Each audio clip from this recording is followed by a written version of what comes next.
May bago na naman ako i-recommend pag may mga nagtanong sa akin ng Marikina Restos. Nagpunta kami dito sa Sarina's All Day Filipino Dining. I'm showing you the address, ipin nyo na lang siya. Ayan, may parking area din sila.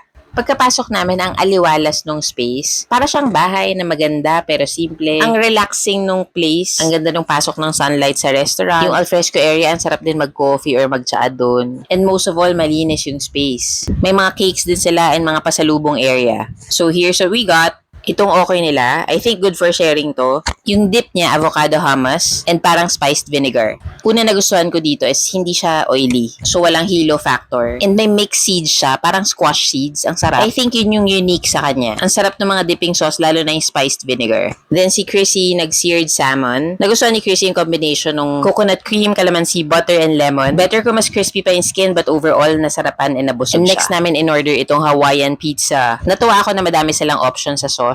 May garlic chili honey ata yun. May balsamic and hot sauce ata yung isa. Sabi ni Chrissy, para kaming kinakausap ng cheese. Ang stretchy, di ba? Loaded to sa toppings. May ham, may longganisa, may bell peppers, caramelized pineapples, cherry tomatoes. Nagustuhan namin to. And I was surprised na binigyan nila ako ng free cake kasi birthday month ko. Di ko lang sure until when may ganito. Natuwa ako, nakuha ko yung ube cake. Ang thoughtful, di ba? Good experience kami dito. I'm sure babalik kami.